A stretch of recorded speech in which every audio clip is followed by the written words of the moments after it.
그래서 보시면 주요 특성으로 보면 여러 개가 나와 있죠. 그 중에서 제일 먼저 프로세스를 보면 제일 먼저 데이터 분석 및 전략을 수립하게 되고요. 제일 먼저. 그래서 특별히 도대체 우리가 어떤 캠페인을 뭘 할 건데 라는 거에 대한 요구 분석이 있어야 되죠. 그 다음에 그렇다면 이 사람들을 해결하기 위해서 이 문제들을 해결하기 위해서 그러면 우리가 어떤 식으로 캠페인 전략을 취하게 될 건지 우리가 상품을 해줘야 돼? 쿠폰을 줘야 돼? 아니면 서비스를 더 강화시켜줘야 돼?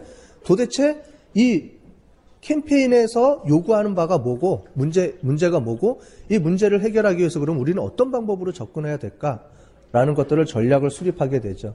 그 다음에 고객 데이터 분석 및 대상을 선정하게 되고 그 다음에 그 사람들한테 어떻게 커뮤니케이션을 할 것인지를 정하고 이 전략을 구체적으로 하기 위해서 실행 방안을 개발을 해야 됩니다. 이제 뒤에 보면은 여러 가지 분석 기법들이 있는데 간트 차트나 마일스톤을 이용을 해서 우리 실행 계획을 수립을 하는 거죠. 전략이라는 거는 우리가 뭘 하겠다라는 기본적인 걸 얘기하고 실행은 그거를 구체적으로 하기 위해서는 액티비티들을 우리가 하나씩 우리가 설정을 해야 됩니다. 첫 번째는 뭐하고 두 번째는 뭐하고 뭐 이런 식으로 해야 되고요. 예산 수립도 하고 평가 지표도 개발을 해야 되죠. 그죠? 운영하기 전에. 그래서 우리는 어떤 걸 목표로 하고 이 목표치를 우리가 계속 컨트롤 할 것이다. 라는 걸 우리가 해야 됩니다. 이런 것들이 우리가 대시보드 형태로 관리가 됩니다. 대시보드라는 건 뭐냐면 여러분들 비행기 보면 비행기 앞에 계기판 있죠. 계기판. 여러분들 자동차 보죠? 자동차 앞에 계기판 있죠. 그러면 속도계가 있고 그죠? 그 다음에 뭐죠? RPM 있고 그죠? 막 여러 개가 있단 말이에요. 그걸 왜 봐요? 내가 지금 제대로 속도를 내서 가고 있는지 속도가 제대로 돼 있는지 RPM이 제대로 올라가지는 않았는지 이런 거를 다 관리하는 거잖아요. 그런 걸 우리가 대시보드라고 합니다. 그래서 이런 캠페인이라든가 우리가 경영학에서 이제 앞으로 여러분들이 이제 기업에 들어가게 되면 목표 관리를 하게 돼요. 목표 관리를 할 때 목표치에 따라서 내가 어느 정도 달성했는지를 대시보드 형태로 계속 그래픽으로 보여줍니다.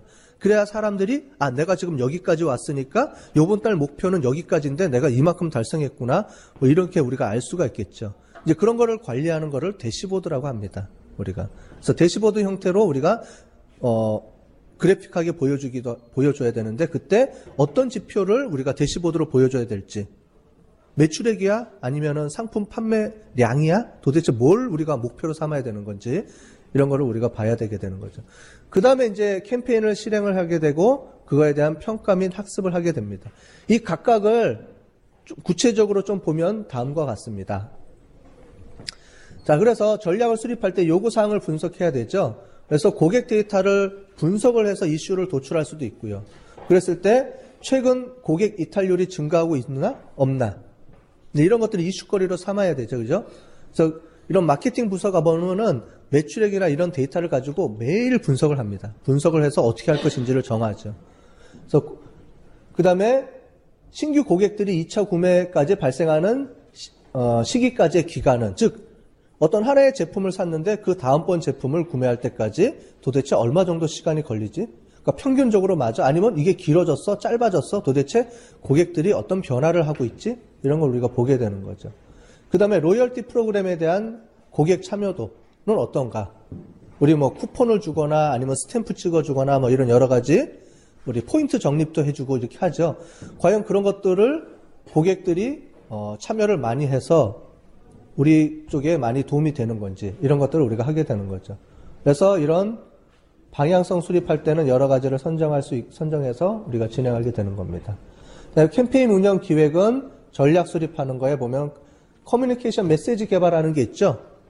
그렇죠? 그래서 고객들한테 어떤 문자를 보내줄 것인지 어떤 채널을 통해서 그리고 문자나 이메일이나 아니면 전화나 뭐 이런 거 도대체 어떤 채널을 통해서 우리가 접근해야 되는지 그 다음에 그 채널을 통해서 우리가 어떤 메시지를 전달해야 되지라는 거를 설정하게 되는데 요즘은 이제 전화가 아니고 문자나 이런 거를 볼 때는 컴포넌트화된 스크립트를 이용을 해서 보냅니다. 무슨 말이냐면은 자동화된 CRM 시스템 안에 아까 전에 마케팅 자동화 시스템이 있다고 그랬죠. 그 안에 캠페인을 관리를 하게 되면 문자 메시지를 누구한테 어떻게 보내줄지를 이제 스크립트를 짜가지고 해주면 사람들한테 이름을 바꿔가지고 뭐 이런 식으로 해가지고 자동화돼서 이제 보내줄 수 있도록 다 만들어 놓는다는 거죠. 이런 것들을 하기 위해서 옛날에는 사람들이 수작업으로 했었는데 요즘은 CRM 시스템을 이용을 해서 이런 것들을 쭉 관리를 하게 되면, 전략적으로 해놓게 되면 실제로 마케팅 활동과 영업 활동하는데 이제 사람들이 그걸 활용을 해서 우리가 할 수 있다는 얘기죠. 네. 그 다음에 이제 채널 운영 방침 수립인데, 채널은 보통 통합 채널을 하죠. 그래서 문자나 이메일만 하는 게 아니고 다양한 채널들을 통해서 우리가 하게 되는 거죠. 기존에 TV나 라디오를 통해서도 하게 되고, 캠페인 활동을 이제 홍보를 하는 거죠. 할 수도 있고, 아니면 이메일, 전화를 이용해서도 우리가 할 수도 있고요. 자, 실행 주체를 결정해야 됩니다. 과연 이 캠페인을 우리가 할 것이냐, 우리 부서나 우리 영업사원과 우리 고객 서비스를 통해서 우리가 사람들한테 캠페인 활동을 할 것이냐, 아니면 아웃소싱을 통해서 할 것이냐. 아웃소싱을 통해서 하는 경우도 많이 있습니다. 이런 캠페인을 세웠는데 뭐 여러 가지 이유상, 여건상 우리 기업이 못한다 그러면은 이 캠페인 전문한 아웃소싱 업체들이 많아요. 광고 기획하는 아웃소싱 업체들도 있지만 캠페인 또는 로열티 관련돼서 하는 아웃소싱 업체들이 많이 있습니다. 실제로 예를 들어 보면은 뭐 캠페인은 아니지만 예를 들어서 보면은 여러분들 뭐 신용카드를 쓰시는 분들이 있으면 신용카드 쓰면 포인트 적립을 하게 되거든요. 아니면 여러분들 포인트 카드들 다 하나씩 있잖아요. 그죠? 근데 신용카드 같은 경우는 현금, 캐시처럼 쓸 수가 있어요. 그럴 경우에는 캐시몰이라는 데 들어가면은 이제 여러 가지 상품들이 쭉 뜨게 됩니다. 자, 그렇게 뜨게 될 때 보통 그 카드 회사에서 그걸 관리를 하지가 않아요. 카드 회사에서 관리를 하는 게 아니고 전문 업체한테 맡깁니다. 이 포인트만을 관리해주는 업체들이 따로 있어요. 그래서 어떤 포인트에 어떤 물건을 팔아야 되겠다, 이런 것들을 결정을 해갖고 이 카드 회사랑 협력을 합니다. 그래서 상품들을 올려놓게 할 수도 있고요. 뭐 여러 가지 활동들을 하게 됩니다. 그래서 아웃소싱도 많이 하게 됩니다. 그 다음에 이제 실행 방안은 아까 전에 얘기했던 대로 투입 산출 요소를 결정해야 되는데요. 투입 요소는 뭐 여러 가지가 있죠. 그래서 캠페인을 통해서 어떤 제품과 어떤 서비스를 할 것인지, 그 다음에 쿠폰을 줄 것인지, 무료 샘플을 할 것이야, 아니면은 할인 쿠폰, 증정폰, 아니면 포인트를 할 거야? 도대체 뭘 할 거지? 뭘 해야 사람들한테 홍보가 되지? 이런 것들을 결정하게 되고요. 그 다음에 산출 요소도 정확하게 우리가 얘기를 해야 되죠. 그래서 이탈 고객을 재가입하는데 우리가 1000명을 대상으로 했으면 그 중에 200명을 우리가 대상으로 목표 고객으로 삼겠다. 뭐 이런 식으로 우리가 목표치를 정확하게 세워야 됩니다. 요즘은 그냥 막연하게 뭐 이탈 고객 재가입 이런 게 아니고 정확하게 숫자를 가지고 하게 되죠. 숫자 마케팅하고는 좀 다른 개념이지만 숫자를 이용해서 우리가 목표치를 꼭 정해주게 되는 거죠. 그래서 보통 ROI라고 하죠. Return on Investment라고 해가지고 ROI, 투자 대비 효과가 얼마나 있느냐. 이것만 따지면 되는 게 아니고요. 우리가 투입 요소로 제공해주는 여러 가지 물건들이 있다는 말이죠. 할인 쿠폰도 보면 어떻게 보면 현금이죠. 우리가 그만큼 덜 받게 되는 거니까. 뭐 이런 것들이 과연 200명한테 했을 때 그 비용은 얼마 정도 되는데 그 고객이 재가입을 했으면 이 고객으로부터 수입되는 창출되는 수익이 얼마 정도 되는지 이런 것들을 분석을 해가면서 우리가 과연 캠페인 활동을 해야 될 것이냐 말 것이냐 이거를 결정하게 되는 거죠. 그 다음에 실행 기간도 정해줘야 된다 그랬죠. 이거를 캠페인 기간을 15일 할 것이냐, 한 달 할 것이냐, 보통 2달 할 것이냐. 그런데 여기에 중요한 게 캠페인 활동을 할 때 보통 이런 포인트나 리워드를 이용을 해서 우리가 하게 되면은 이제 포인트 보유라는 게 이제 시간이 길어지잖아요. 보통 쿠폰 같은 경우도 시간을 길게 하잖아요. 그죠? 그럴 경우에 적정한 시간 동안에 우리가 쿠폰을 사용할 수 있도록 캠페인 기간하고 좀 맞춰줘야 돼요. 안 그러면은 캠페인은 다 끝났는데 이후에 쿠폰을 사용하게 되면 이게 캠페인의 어떤 그런 활동으로 해서 나온 결과인지 이걸 우리가 알 수가 없죠. 그죠? 그렇기 때문에 이런 것들을 우리가 사용할 때는 기존의 캠페인 우리가 버리는 그 기간에 맞춰가지고 보통 많이 하게 됩니다. 보통 그 안에 보통 쓰게 되죠. 그래서 여러분들 맥도날드나 이런 거 보면 무료 쿠폰, 스타벅스도 무료 쿠폰 주는데 보통 한 달, 보름 이렇게 딱 정해져서 나오죠. 그죠? 길게 안 가죠, 보통은. 그렇게 정해주는 겁니다. 그 다음에 이제 우리가 좋은 일이긴 한데 우리가 그 보통 뭐 이거를 무료 샘플을 얼마 정도까지 예산을 딱 했는데 보통 뭐 1000명을 대상으로 했으면 1000명 거를 다 준비하지는 않거든요. 우리가 보통 할 때 캠페인의 응답률이 정해져 있기 때문에 이제 그럴 경우에는 예산을 초기화할 수도 있다는 거죠. 이제 그런 부분들도 고려를 미리 해놔야 된다는 겁니다. 이런 위험 관리도. 뭐 예산 수립하는 방법은 쭉 나와 있습니다. 나와 있는데 여러 가지 방법이 있는데 기존에 예산 대비하는 방법도 있고요. 아니면은 비슷한 거, 기존에 비슷한 게 했던 유사 캠페인에 근거해가지고 우리가 예산을 배정할 수도 있고요. 왜냐면은 마케팅 예산은 한정돼 있는데 캠페인에다가 모든 예산을 다 부을 수는 없잖아요. 그죠? 그러니까 모든 부서에서 모든 각 파트별로 우리는 이런 거 해보고 싶다, 이런 거 해보고 싶다라고 막 요청이 들어오는데 뭘 해야 될지 또는 예산 배분을 어떻게 해야 될지를 이거를 잘 결정을 해야 되죠. 그런 부분들도 있습니다. 무조건 다 할 수는 없으니까. 그 다음에 평가 지표를 개발하는 것도 여기 나와 있죠. 그래서 캠페인 실행률은 캠페인 대상 고객 수분의 캠페인을 실제로 실행한 고객을 우리가 퍼센테이지로 나타낸 거죠. 그래서 우리가 1000명을 대상으로 했는데 우리가 캠페인을 다 할 수도 있지만 그 중에 어느 정도 못 할 수도 있는 거죠. 그래서 1000명한테 우리가 다 했다. 그럼 100% 다 캠페인 활동을 전개한 거죠. 근데 뭐 한 80%, 90% 정도 적용할 수도 있죠. 연락이 안 되거나 뭐 이런 경우도 많이 생기기 때문에. 자, 이런 것들도 하나의 타겟이 될 수 있죠. 우리는 주로 홍보가 목적이다 그러면은 캠페인 실행률이 중요하게 되겠죠. 모든 사람들한테 다 100% 홍보가 들어가는 게 중요한 캠페인 활동의 목적이 되니까.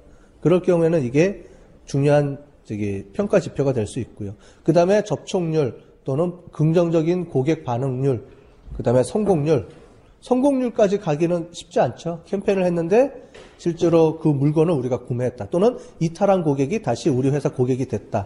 이렇게 하기가 쉽지는 않습니다. 실제로 캠페인 활동을 벌였을 때, 이제 이런 것들도 다 우리가 하나의 평가 지표로 볼 수가 있는 거죠. 그래서 캠페인을 실행하는 방법도 우리가 워터폴 방법이 있고 경험적인 방법이 있다. 뭐 이렇게 얘기를 합니다. 워터폴은 그냥 준비 땅 하는 게 워터폴 방법이에요. 그냥 쫙 진행되는 거. 근데 그게 아니고 경험적 접근 방법은 우리가 마케팅 활동을 할 때 캠페인 할 때 1000명을 대상으로 한다. 그럼 1000명한테 무조건 시작해서 1000명한테 다 때리는 게 아니고요. 그 중에 일부 샘플을 뽑아서 우리 통계학 시간에 배웠죠. 샘플 하는 거 뭐 이런 거 배웠죠. 그래서 실험을 한다는 거죠. 그 중에 몇 명만 대상으로 해가지고 한번 실험해보고 반응이 좋아? 그러면 다 해볼까? 아니면 또 한 500명만 해볼까? 500명 했으면 그 다음에 또 500명 해볼까? 뭐 이런 식으로 점점 우리가 해가면서 경험을 쌓아가면서 우리가 그거를 조정해 나가는 거죠. 이제 그거를 우리가 경험적 방법이라고 얘기를 합니다. 자, 이런 걸 하게 되면은 스케줄링을 해야 되는 거죠. 자, 우리가 어떤 전략 목표를 세웠으면 그럼 1번 처음에 뭘 해야 되지? 그 고객한테. 2번 그 다음 단계는 뭘 해야 돼? 그리고 언제까지 이걸 해야 되지? 3번 뭘 해야 되지? 이런 것들이 구체적인 활동들이 나와야 되는 거죠. 그죠? 그걸 우리가 액션 플랜이라고 얘기를 합니다. 액션 플랜. 전략에서 보면 액션 플랜인데 이런 액션 플랜을 하기 위해서는 스케줄을 조정을 해야 되는데 보면 간트 차트나 마일스톤 차트라는 게 있어요. 간트 차트는 여러분들이 많이 본 내용이 될 겁니다. 자, 뒤로 보시면 이런 식이 나오는 게 간트 차트입니다. 자, 이거는 이제 제가 뭐 다른 데 이제 봐준 건데 보시면 간트 차트라는 게 뭐냐면 일정 체계를 우리가 1년 12개월로 삼아놓고 거기서 우리가 어떤 업무들을 어떻게 할 것인지 큰 카테고리, 작은 카테고리를 쭉 해가지고 그 다음에 뭘 할 건지를 쭉 정리를 해놓죠. 그 다음에 얘는 언제부터 언제까지 할 거고 그 다음에 여기를 뭐 하고 효과 분석은 언제 할 거고 뭐 이런 것들이 쭉 정리가 돼서 나오죠.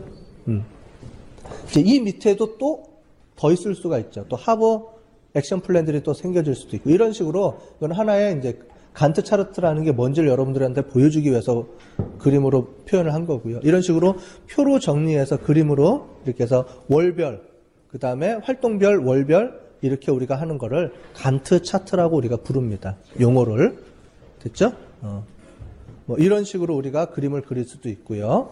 됐죠? 이렇게 한다. 그 다음에 이거는 마일스톤입니다. 마일스톤. 마일스톤이라는 게 뭐냐면 이정표를 얘기해요. 마일스톤 이정표. 어디 가면은 좌측으로 가라, 우측으로 가라, 뭐 이렇게 마일스톤 이걸 세우는 거를 우리가 영어로 마일스톤이라고 합니다. 그러니까 그죠? 그래서 이정표라고 우리가 보시면 될 것 같아요. 그래서 첫 번째 뭘 할 것인지 우리가 전략을 세워주면 이 전략에 따라서 마케팅 캠페인 전략을 세워주면 뭘 하고 그 다음에 뭘 하고 1.1, 1.1.1, 1.1.1.1 이렇게 세부적으로 브레이크다운 할 수가 있겠죠? 그랬을 때 언제까지 시작해서 언제 끝나고 책임자는 누구고 부터 해가지고 이건 하나의 예입니다. 이런 식으로 진행을 한다라는 거예요. 그 다음에 그 각각에 대한 것들을 이렇게 분석을 하게 되는 거죠. 그래서 목표는 뭐고 그 다음에 주요 결과물은 뭐고 어떻게 점검하고 점검 기준은 뭐고 점검 방법은 어떻게 하고 이런 식으로 우리가 쭉 정리를 해서 하나씩 해놓는 거를 마일스톤이라고 합니다. 여기 보면은 목표가 정확하게 나와 있죠. 목표와 결과치와 언제까지 해야 되는지 목표, 결과치, 그 다음에 뭘 우리가 최종 목표, 성과 지표가 뭔지 이거를 결정할 수 있도록 해놓는 거죠. 됐어요? 이런 식으로 하는 겁니다. 지금 하는 방법은 마케팅 지금 캠페인 활동에만 쓰이는 게 아니고요. 실제로 전략할 때도 많이 쓰입니다. 그러니까 이런 것들을 이용해서 한다라고 보시면 될 것 같아요. 그 다음에 이제 평가 및 학습입니다. 평가 및 학습은 우리 그 캠페인 자체 성과 지표를 이용해서 할 수도 있고요. 성과 지표를 가지고. 그 다음에 부수적으로, 고객에 대한 정보를 많이 얻어가지고 그 정보를 이용해서 뭔가 도움이 될 수 있는, 도움이 된다. 그것도 하나의 중요한 그 성과 지표가 될 수 있고요. 또는 우리가 마케팅 캠페인 전략을 하다 보니까 새로운 걸 알게 됐어요. 사람들이 뭘 원하고 미래에 어떻게 흘러들어갈 수 있고 뭐 이런 것들을 우리가 알아서 알아볼 수 있는 뭐 그런 게 됐다. 이것도 중요한 성과 지표의 하나로 볼 수도 있겠죠. 어쨌든 이런 것들이 있고요. 그 다음에 주로 이제 고객이 캠페인 전략을 통해서 우리가 고객한테 어떤 캠페인 활동을 할 때 나오는 이런 정보들은 계속 DB에 저장을 해가지고요. 실제로 그거를 분석해서 피드백을 해서 다음번 캠페인에 활용하는 이런 순환, 서클 형식의 순환입니다. 그래서 계획, 실행, 평가, 다시 피드백해서 다시 계획, 실행, 평가. 이런 방법을 우리가 PDCA 방법이라고 합니다. Plan, Do, Check, Act라는 말을 쓰거든요. Plan, Do, Check, 다시 Act. Act라는 게 이제 피드백을 얘기합니다. 뭐 이런 식으로 돌리는 방법이 있죠. 그래서 이런 활동들은 캠페인 관리도 마찬가지겠지만 어떤 활동, 단편적인 활동들을 하고 체크해서 계속 우리가 피드백을 돌리는 이런 활동들의 연속이 계속 되는 거예요. 마케팅 부서에서는. 그러니까 매년 또는 매월 이런 캠페인이라든가 이런 거를 계속 계획을 해서 계속 돌리고 성과 피드백 받고 다시 또 만들어서 또 다른 고객을 대상으로 또 우리가 또 마케팅 활동을 하고 이런 것들을 계속 돌리면서 하는 거죠. 그죠? 네.